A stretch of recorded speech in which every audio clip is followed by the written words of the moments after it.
네, 감사합니다. 한강 수로도시와 한강 하구와 관련해서 앞서 이제 발제자께서 수학 내정화 이제 포구 보건이 필요하다는 것을 전체적으로 말씀해 주시면서 단계별 전략을 이제 말씀해 주셨고요. 그래서 그것과 이제 더불어서 이제 그 토론자께서는 1차적 한강 신도시뿐만 아니라 조강 쪽이 이제 성장하기 위해서는 외부인들의 어떤 그 만족을 높이기보다 이제 지역 주민들이 우선적으로 즐기고 재밌어야 하는 그런 것들이 좀 필요할 것 같고, 거기서 네 가지를 지금 제시해 주셨습니다. 첫째는 문양동에서 강화도까지 하는 일주도를 통해서 전반적으로 한강 신도시에서 강화까지 전체적으로 이 조강이나 한강을 살릴 수 있는 방안이 아닐까라는 말씀을 주셨습니다. 그 다음에 김포시 도시철도로 연계 선상에서 이제 보시는 건데요. 그걸 통해서 이제 전반적으로 이 철도 역시도 강화도까지 연결시켜줘야지만이 아무래도 김포시뿐만 아니라 강화도와 함께 동방 성장할 수 있지 않냐라는 것인 것 같습니다. 그 다음에 세 번째, 네 번째 하나의 그 당부 말씀이신 것 같은데, 전반적으로 이제 개성하고 이제 다리 놓는 것은 아무래도 여기에 계신 이제 그 전 시장님께서 한번 구성을 하셨고요. 또 저희가 거기서 같이 참여했을 때도 그런 얘기를 많이 해드렸었는데, 어쨌든 그런 것과 그 다음에 한강 신도시를 현재의 형태로 놓게 되면은 그것이 어떻게 보면 좀 기형적인 형태로 갈 수밖에 없지 않냐, 도시의 형태가. 그래서 그런 도시의 형태를 제대로 갖추기 위해서는 전류리까지 확대해서 좀 가야 되지 않느냐라는 것을 말씀해 주셨습니다. 이와 더불어서 제가 발제자님께 한번 말씀드리고 싶은 것은 뭐냐면, 전체 단계별 전략을 이제 말씀드렸는데 거기에서 덧붙여서 이런 것을 추진하기 위해서 과연 이것이 어떤 특정한 어떤 개인이나 혹은 어떤 단체가 추진하는 것도 좋을 수 있으나 그러기 위해서는 민관 협의가 굉장히 필요하다고 생각이 됩니다. 그래서 그런 민관 협의를 구성하기 위한 어떤 전략이 따로 별도로 있으신지 그것도 함께 말씀해 주셔서 감사하겠습니다.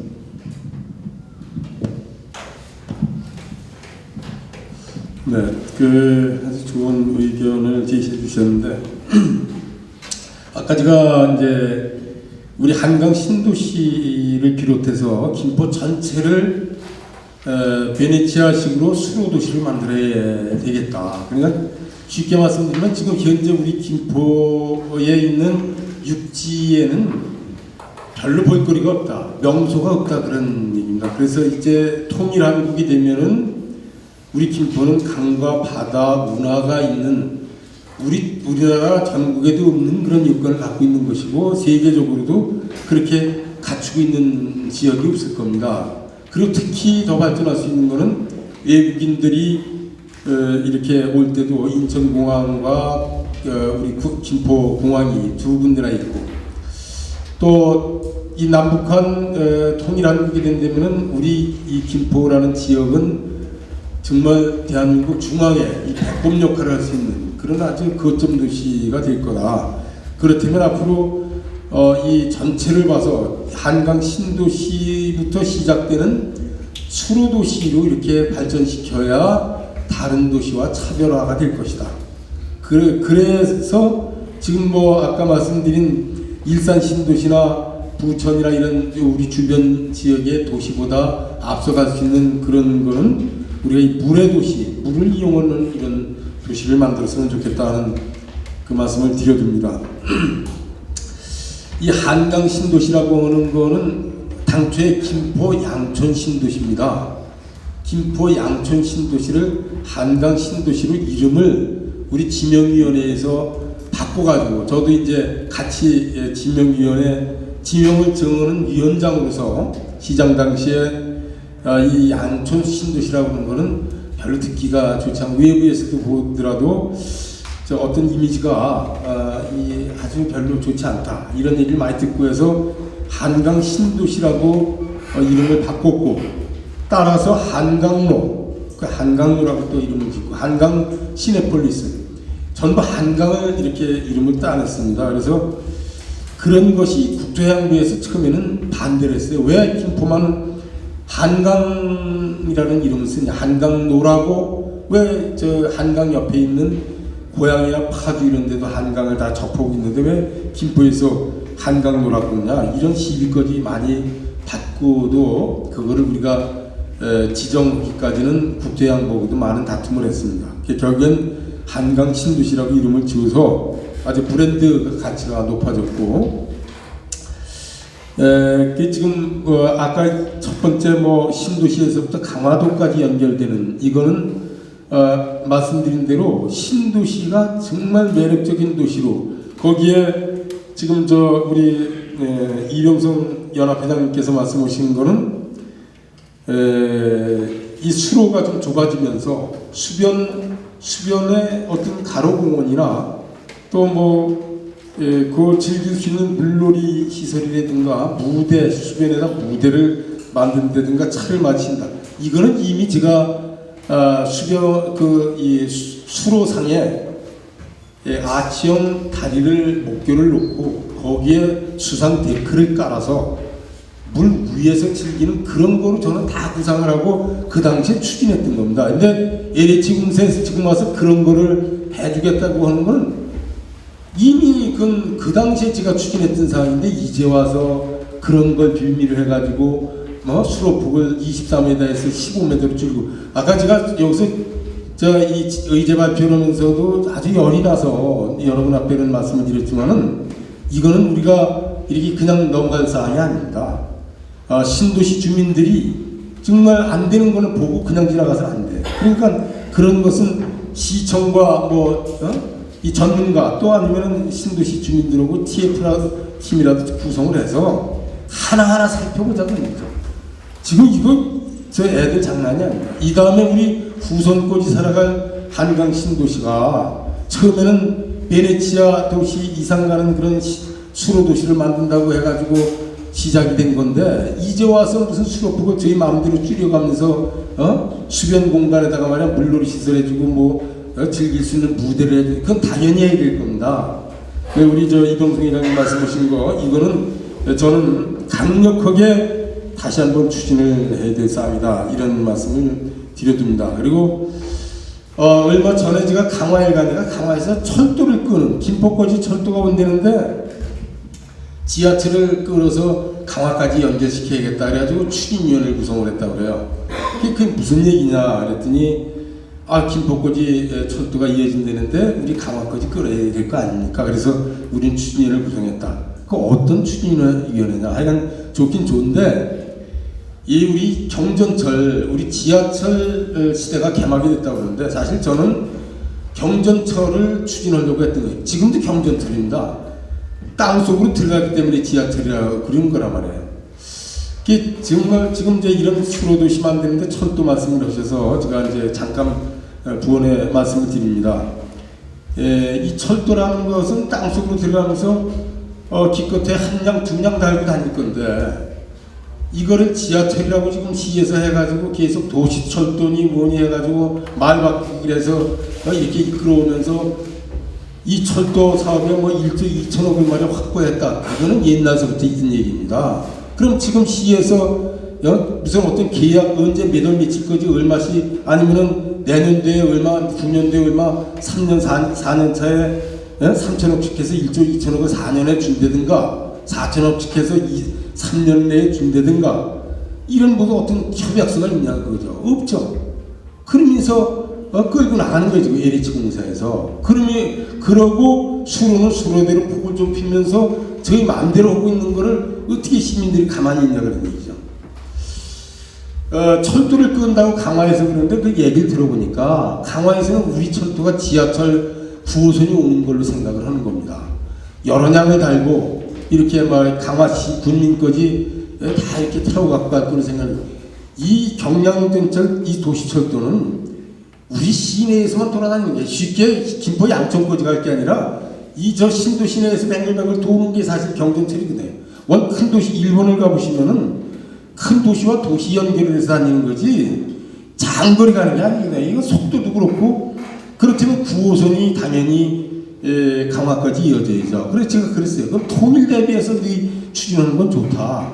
그러나 우리 김포에서 지금 들어오는 지하철이라서 그거 끌어가는 그거는 마땅치 않다. 왜? 연장거리가 너무 길고 이건 되지 않는 일이다. 이제 그런 말씀을 드렸어요. 그래서 우리가 철도에 연연하고 지금 그러지만 철도보다는 저는 수로도시의 목을 매서 끌고 나가야 된다. 당연히 살기 좋은 곳이 되고 하면은 인구가 늘어나면 강화까지 연기로 통일 대비해서 지하철 앞으로 들어옵니다. 근데 사실은 이게 신도시를 건설하면서 신도시를 딱 만들어 놓다 보니까 거기에 수송 대책이 뭐냐? 그 중장기 대책으로 철도가 있어야 된다. 그래서 처음부터 김동식 시장 당시부터 경전철로 확정이 된 거거든요. 저도 9호선을 끌어들인다고 공약을 하고 당선을 했는데 해보니까 절대 될 수가 없고 적자 때문에 할 수가 없어요. 그래서 전 손들고 대시민 사과를 의회 가서도 하고 대시민 사과를 공식적으로 하고 다 그런 거거든요. 절대 못합니다 저는. 그럼 저 이미 그거를 9호선을 못 끌고 오기 때문에 그 당시에도 그렇게 얘기를 한 건데 지금까지도 이거를 무슨 이렇게 철도 얘기를 하면 안 되죠. 그래서 저는 그런 겁니다. 그건 지금 지하철 9호선 사장은 적어도 지금도 얼마든지 오라면 당장 이 자리에 올 수 있는 사람이에요. 이게 정말 너무도 이 철도에 된 거에 신도시에서 연연하시는데 저 같으면은 저는 솔직히 제가 지하철 9호선 저 끌어들인다고 지하철 9호선 확정 그랬다가 내가 고발을 당해서 지금 선거에 나가지도 못하고 이런 시점인데 이 확정이라는 글자 두 글자 때문에 지가 그래요. 이거 왜 이럽니까? 그래? 그걸 철도에 대한 얘기는 여기 하고 일단 강화까지 동반 성장시킬 수 있는 것은 아까 말씀드린 김포와 대한민국이 통일이 되면은 당연히 저 조광 나루터까지 다 돌 수 있는 유람선 갖고 우리가 큰 틀에서 정말 수상 이 파티도 하고 아까 7순 8순 얘기했지만 잔치 문화도 바뀔 것이고 이런 도시로 발전시켜 나가는데 한강 신도시부터 기가 막힌 도시로 만들어내야 또 위에 큰 수로 도시가 된다 그런 얘기죠. 그래서 그렇게 발전시켜 나가야 되겠다. 그리고 개성까지 연결시키는 그 교량 계획은 전 벌써 이미 계획을 세웠던 거고요. 그게 다 없어져서 지금 이병성 회장님이 그런 구상을 하시고 말씀하시는데 이미 있던 건데 지금 현재 여기서 추진하지 않고 있는 거고 그 당시에 저 시장에서도 업무 보고라든가 이런 거 다 했던 겁니다. 그리고 저 개성의 물류단지도 김포에다가 내가 만들어 놓겠다. 그래도 남북 경제협력 기금까지 저 조례를 위원회에서 해서 우리 종학용 위원님 여기 계시지만 내가 만들어 가지고 추진했던 거예요. 이게 다. 이게 참 속상해서 내가 정말 오늘도 신도시 이 한강 신도시 때문에 이거를 지금 이 한강 신도시가 잘 돼야 김포가 전체적으로 베네치아 이상 가는 도시가 될 거 아닙니까? 그래서 지금 열을 올리고 그러는데 약간 죄송합니다. 열을 올려서 제가 이렇게 발표를 하다 보니까 이거 우리 신도시 잘 만들어내 가지고 그리고 아까 신도시가 왜 한강 따라서 저 전율이 한강 쪽으로 나가야 되는데 저쪽 가로질러 나가느냐? 그건 옛날에 계획을 그렇게 세웠기 때문에 저는 이제 직전 시장으로서 그거는 좀 제가 만들긴 곤란한 거고 사실은 한강을 연해서 도시가 발달돼야 되는데 이게 이렇게 기형적으로 됐다는 거. 우리 점차 전류리는 행안부에서 현재 그 전류포구 개발 종합개발 계획이 있어서 거기 체험마을 어촌 체험마을로 우리 이렇게 한강에서 가장 하류에 있는 전류포구는 대한민국에도 없는 그런 포구입니다. 아주 유일한 포구예요. 그래서 앞으로 이게 발전되면은 거기가 이제 체험마을로 이렇게 발전시키고 하면은 자동적으로 이렇게 연계가 될 것이고 전류리 뒷산 봉성산이라는 그 산을 우리 신도시 주민들이 이용할 수 있는 큰 공원으로 만들어야 된다. 저는 그런 생각을 합니다. 우리 박태원 사장님 뒤에 계신데 그 답사를 몇 번 우리 박태원 사장님도 하고 전 부시장도 제가 오라 그래가지고 시장은 떨어졌지만 내가 오라 그래서 산에 몇 번씩 올라갔던 겁니다. 그래서 우리가 이 신도시가 정말 매력적인 도시로 만들어서 앞으로 일주할 수 있는 수로 도시로 만들어 나가자. 그런 취지에서 여러 가지 말씀을 드렸는데 이건 구체적인 실행 계획을 세우고 또 TF팀이라도 전문가 위쪽에서 우리 토론회로 끝날 것이 아니라 그분들하고 연구 과제로 해서 연차별로 추진해 나가서 통일이 되면 우리가 한번 배 타고 나가자 그런 얘기죠. 감사합니다. 우리 가입제하시는 전 강병구 전 김포시장님께서 굉장히 열정적이시라 좀 열 좀 받으셨습니다. 좋은 말씀 감사드리고요. 마지막 그 발제는 김재호 교수님께서 해주셨는데 이 전체적으로 이 물이라는 곳이 어떻게 보면 고대 이집트부터 그다음에 유럽 도시들을 쭉 살펴보면 물을 통해서 사실은 문화와 경제가 발전한 곳입니다. 그래서 이러한 그 문화와 경제를 발전시키고 관광을 발전시키기 위해서는 아무래도 새로운 어떤 그 가치를 부여해야 되고 또 그런 가치 부여를 하기 위해서는 여러 가지 감성적인 어떤 이미지 그리고 그런 감성적인 이미지를 통해서 김포에 새롭게 부각시켜야 되지 않느냐 그런 단계 즉 어떠한 그 하드웨어적인 부분보다는 좀 소프트한 그런 부분들을 좀 새롭게 찾아내고 그런 컨텐츠를 많이 발굴해내지 않느냐라는 말씀이 있으셨습니다. 이와 관련해서 우리 한국문화관광연구원의 박상봉 박사님께서 토론을 해주겠습니다. 박사님 부탁드립니다.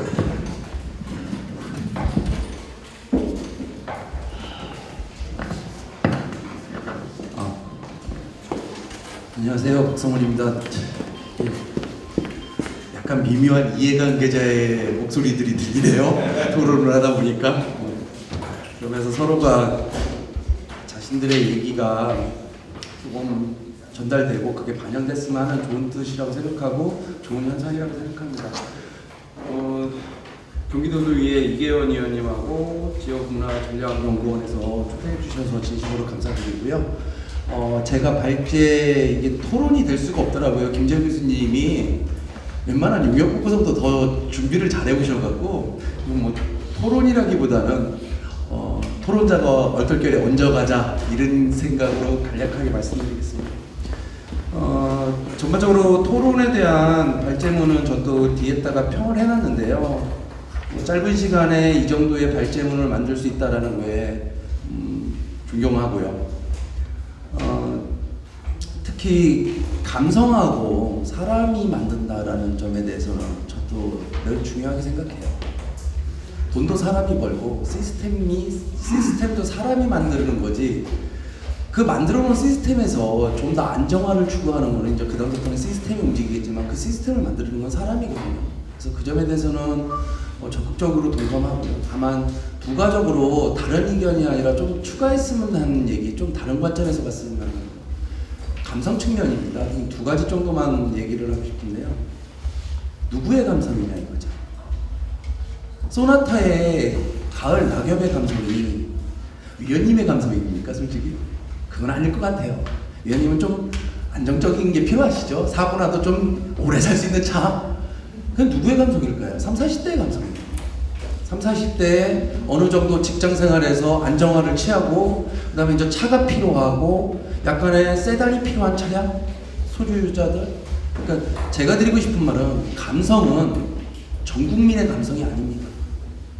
나의 감성도 아니고 즉 김포가 DMZ로 어떤 전략을 취하던 김포가 나가야 되는 데서 누가 우리의 고객이 될 거고 관광객이 될 거고 그들의 감성이겠죠.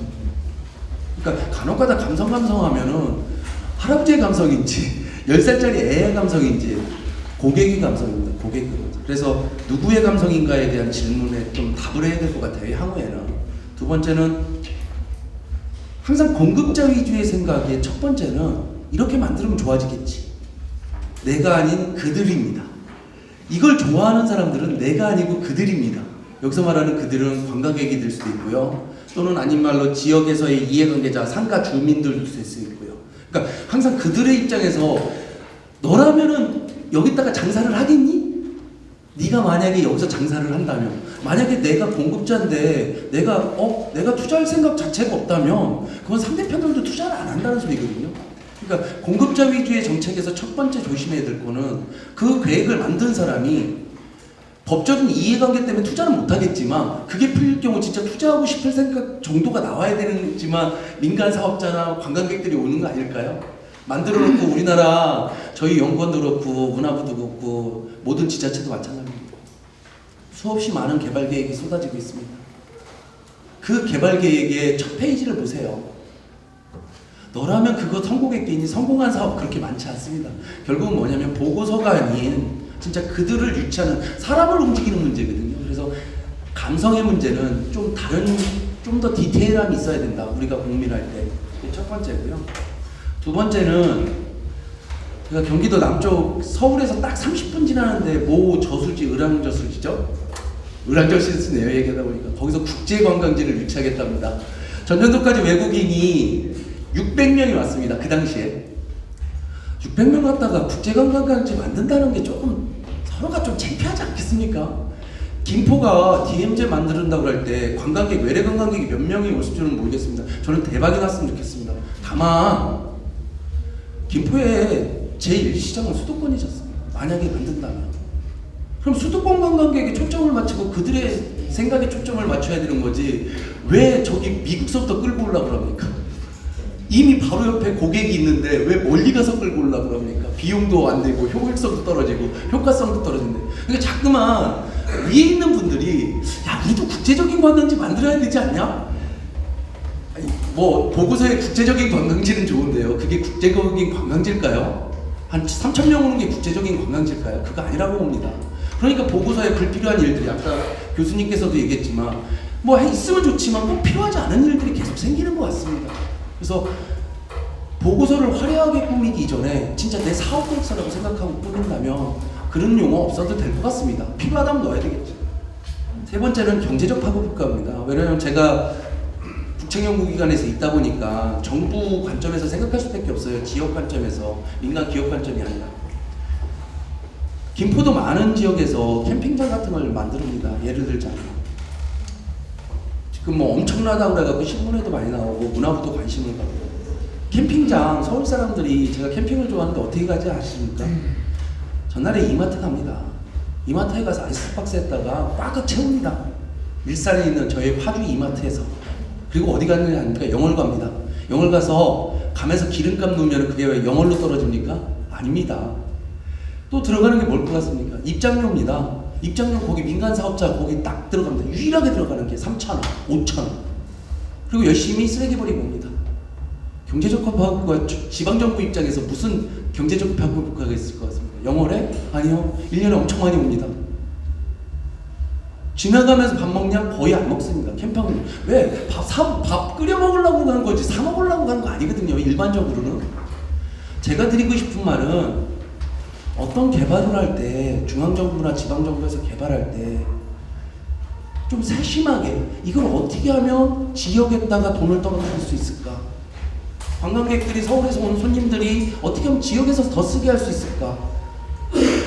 깊은 고민이 있어야 돼요. 이거 개발하면 경제적 파급효과 몇 조 난다? 안 납니다 사실. 그렇게 왜? 지역에서 쓰는 돈이 없는데요. 그거에 대해서 많은 고민들이 있어야 될 것 같습니다. 대표적으로 캠핑장 같은 경우는 어떻게 해야 되겠습니까? 이마트에서 아니라 캠핑학교 만들었는가? 전통시장, 김포 전통시장에다가 여름 학예학교 나오면 그 참가자들한테 2만 원씩 주고 그거는 회비로 받고 예를 들자면 그게 지금 하자는 게 아니라 그렇다면 시장 체험도 할 수 있고 한 달에 떨어지는 돈이 거기서 시장에 있는 소상인들한테 2만 원씩 1인당 2만 원씩 배분이 되는 겁니다. 거기서 그게 경제적 효과를 늘릴 수 있는 길입니다. 우리가 뭔가 핑크빛 비례해서 건물 하나 딱 지면 경제적 효과가 절대 안 나타납니다. 그래서 정책을 만드시는 분이나 정책을 지도 감독하시는 분이나 좀 내 사업이라고 생각하고 디테일하게 좀 세심하게 그렇게 하셨으면 좋겠습니다. 김정 교수님이 이미 충분히 잘해 주셔갖고요. 제가 그냥 얹어가겠습니다. 이 정도로. 고맙습니다. 한국문화관광연구원 박상원 박사님의 그 어떤 그 발제에 대한 어떤 그런 질이나 뭐 이런 것보다는 전반적으로 관광 개발을 하기 위해서 하드웨어적인 부분과는 소프트웨어적인 접근이 필요하고 하드웨어적인 접근을 할 때는 반드시 그것에 대한 세밀한 계획들이 필요하다는 것을 당부의 말씀을 하신 것 같습니다. 김재호 교수님 여기서 대해서 크게 뭐 답변하실 내용 있으신가요? 말씀을 잘 해주셔가지고 일단 제가 말씀드린 그 감성을 다시 해석하면은 아날로그적인 냄새라고 생각하시면 됩니다. 제가 학생들에게 어제 수업하면서 근데 여기 편지 써본 경험이 있니 했더니 아무도 없더라고요. 요즘 젊은 애들도 애인이 편지 써주는 거 굉장히 좋아하거든요. 그러니까 디지털적인 부분과 아날로그적인 부분에서 제가 보기에는 지금 김포가 끼어있는 지역이거든요. 파주라는 지역과 강화라는 지역입니다. 강화는 아날로그적인 냄새가 많이 나는 거고요. 지금 파주는 약간 디지털적인 냄새가 많이 납니다. 그래서 이제 좀 어려운 얘기겠지만 그 가운데는 김포가 찾아야 될 부분은 예전에 이어령 교수님께서 말씀하셨던 디지로그라는 단어가 있어요. 디지털과 아날로그의 합쳐진 말이거든요. 그런 디지로그 같은 형태인데요. 제가 공간을 보니까 지도상의 오른쪽은 파주랑 맞대고 있잖아요. 여기 전부 다 신도시 들어서는 지역입니다. 네, 디지털적인 냄새입니다. 이쪽 강화 쪽으로 보면요, 거의 뭐 이런 본대 있고 광성보 있고 산성 있고 다 이게 역사적인 아날로그적인 냄새가 나거든요. 그러니까 파주 김포를 딱 반자르면 이쪽은 역사 전통 쪽이고요. 딱 자원들이 좀 딱 하면은 앞으로 들어설 현대적인 부분입니다. 그거의 조화를 앞으로 어떻게 김포가 맞춰 나갈 거냐라는 부분도 큰 핵심이 될 것 같고요. 그 중에 윗단위가 이제 DMZ라는 사람들이 개발 못해서 참 아쉬움이 있지만 저는 어떻게 보면 현실을 좀 냉철하게 판단한다고 하면 그것 때문에 잘 보존된 지역 아닙니까? 그래서 우리 김포의 허파 같은 역할이 또 위에 있기 때문에 그 세 공간이 어떻게 잘 연계가 되느냐가 핵심일 거고요. 중요한 거는 아까 박 국장께서 저한테 얹혀간다고 하는데 김포도 얹혀가는 게 좋습니다. 파주 사람 많이 오죠, 강화 사람 많이 오죠. 얹혀갑니다. 결국은 이 세 개를 연결해야 된다는 거거든요. 지금 파주하고 김포하고 강화가 어떻게 잘 연결을 시키느냐, 관광 코스든 아니면 그게 어떤 수단이든 교통수단이든 연계를 해서 파주에 오는 사람들을 끌어오고요, 강화 가는 사람들을 쉬었다가 오게 하는 장소를 파주에다 만들어내는 부분도, 거대한 관광지를 만드는 것도 좋지만 유명한 빵집을 만들 수도 있습니다. 유명한 빵집이 돈을 관광지만큼 버는 시대가 지금 시대인데, 그런 중간에 왔다 갔다 하는 사람들을 얹혀가는 그런 전략도 좀 필요하지 않겠느냐. 그리고 아까 말씀하셨던 수요자 입장에서 조금 봐달라고 하는 말씀을 하셨는데 그건 당연한 것 같습니다. 아까 말씀드렸지만은 관광객은 굉장히 간사하거든요. 옆에 좋은 게 있으면 좋은 걸 보러 갑니다. 또 좋은 게 있으면 좋은 걸 사러 가거든요. 그러니까 그 수요자 입장에서 제가 이제 마지막에 실례를 들으면 외국인 대사님들을 데리고 창경궁에 가가지고 밤에 명창 명인들이 하는 달빛 기행을 한 적이 있는데요. 다 주무십니다, 대사님들이. 명창 명인들께서 우리는 유명한 것들 하시잖아요. 이제 부탁을 드렸어요. 두 곡 하시고 한 곡 예스터데이 해주시고요. 두 곡 가야금 치다가 마이웨이 해주세요 했더니 조시다가 깨고 조시다가 깨고 합니다. 그러니까 관점이 뭐냐, 좋은 뭐 조강, 좋은 역사 자원, 간직해야 될 좋은 스토리도 있지만 그게 관광객의 눈높이에 맞지 않아요. 초등학생 아까 초점 말씀하신 표적시장, 그 사람의 눈높이에 맞지 않으면 이건 오지 않는 거거든요. 결국 그냥 자원으로 나오니까 그 사람의 초점에 맞춰서 가는 것도 이게 중요한 부분이 아닌가라는 생각이 듭니다. 예, 오늘 그 발표와 토론을 전체적으로 이제 살펴보면은 여기에 모이신 모든 분들이 물을 통해서 새로운 문화를 창조하고, 그리고 통일 한반도의 미래를 대비하기 위해서 김포가 무엇을 준비해야 될지, 그리고 그러한 준비와 그 다음에 그런 준비를 통해서 향후의 김포가 어떻게 발전해 나아가야 될 방향성에 대해서 의견을 같이 모아주신 것 같습니다. 아무쪼록 이후에 이 세미나가 하나의 그 세미나로 끝나는 것이 아니라 향후에 또 다른 지속적으로 김포가 발전하기 위한 새로운 어떤 모델을 개발하고, 그리고 그러한 협력 구성체를 통해서 우리가 힘을 모아야 될 때가 아닌가 생각합니다. 장장 3시간 동안 발제해 주신 발표자님들과 토론자님들, 그리고 이 자리에 와 계신 모든 분께 감사의 말씀 드리면서 이것으로 오늘 세미나를 마치도록 하겠습니다. 감사합니다.